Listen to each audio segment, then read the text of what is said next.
অভিষেক যদি অমিত শাহকে তুইতকারী করতে পারে তাহলে আমি বলতে পারি আমি তোকে কোলে নিয়ে ঘুরেছি, ওকে তো আমি তুই বলবো, কি আমি স্যার আপনি বলবো, তো বয়স অনেক ছোট আমার। সেটা কল্যাণ কেন করছে, কল্যাণ বলতে পারবে, নিশ্চয়ই কল্যাণে কোনো প্রবলেম হচ্ছে, কারণ কল্যাণ তো আর পাগল নয়, একজন সিনিয়র অ্যাডভোকেট। কিন্তু ওটা অন্য পার্টি, অন্য দল, এই ব্যাপারে আমার কিছু আপনারা তো ছিলেন, আপনারা তো কিছুদিন আগে ওই দলকে ছিলেন, নেমে গেছেন রেগে, এবং সেটা ভাইরাল হয়েছে।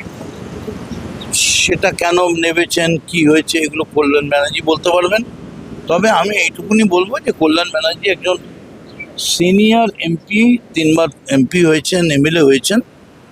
রাজনীতিতে বয়স্কদের, সিনিয়রদের একটা সৌজন্য থাকা উচিত। আপনি কি একমত কল্যাণ বাবুর সাথে? সিনিয়রদের যে একটা সম্মান আলাদা থাকা উচিত, আমার তো মনে হয় সিনিয়রদের জন্য আস্তে আস্তে একটা করে বেঞ্চ করে দেওয়া উচিত যত দিন যাবে। কারণ অল্প বয়সী ছেলেমেয়েরা যারা আসছে, তারা এসেই যদি 5বারের 4বারের এমপিকে অপমান করতে শুরু করে তাহলে তো মুশকিল হয়ে যাবে। আপনার ছেলে আজ ইডি দপ্তরে পৌঁছালো, ইনি কি বলবেন? দেখেছে, গেছে। আপনার স্ত্রীকেও তো দেখেছেন। হ্যাঁ, অভিষেক গেছে। ব্যানার্জি মানহানির মামলা করেছে এবং 10 কোটি টাকা জরিমানার একটা প্রসঙ্গ উঠছে, যাচ্ছে তো কোর্টে হবে। এমনি কিছু বলবেন? আমার ফোনটা অল্প কোর্টে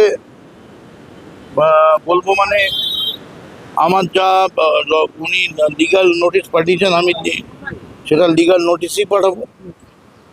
উনি যে লিগাল নোটিশ পাঠিয়েছেন, আমিও লিগাল নোটিশ পাঠাবো।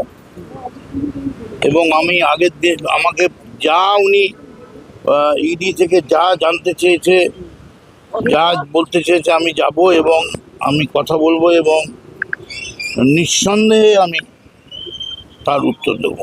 মমতা বন্দ্যোপাধ্যায় গতকাল বললেন সব কটা চোর গিয়েছে, ভালো হয়েছে, এমনকি অভিষেক বন্দ্যোপাধ্যায় সবাইকে গদ্দার বলছে। বলতে পারবো না। মানে বকলমে আপনাদেরও চোরই বলা হয়েছে মঞ্চ থেকে, প্রকাশ্য মঞ্চে। এখন যে যার শিক্ষা সেটা থাকে, তাকে সেই শ্রেণী করে। আর অভিষেককে নিয়ে কি বলবেন? আজকে দাঁড়িয়ে কালকে তুই করেছিলেন, এই চ্যালেঞ্জ তুই তো করি। অভিষেক যদি অমিত শাহকে তুইতকারী করতে পারে তাহলে আমি বলতে পারি আমি তোকে কোলে নিয়ে ঘুরেছি, ওকে তো আমি তুই বলবো, কি আমি স্যার আপনি বলবো, তো বয়স অনেক ছোট আমার। তিনি বারংবার একই কথাই বলছেন, নিজের বাস নিজেই নিচ্ছে। কে বলছেন? অভিষেক বন্দ্যোপাধ্যায় বলছে শুভেন্দু অধিকারী নিজের বাস নিজেই নিচ্ছে। তাই জন্য চিফ মিনিস্টার হয়ে গেছেন অভিষেক।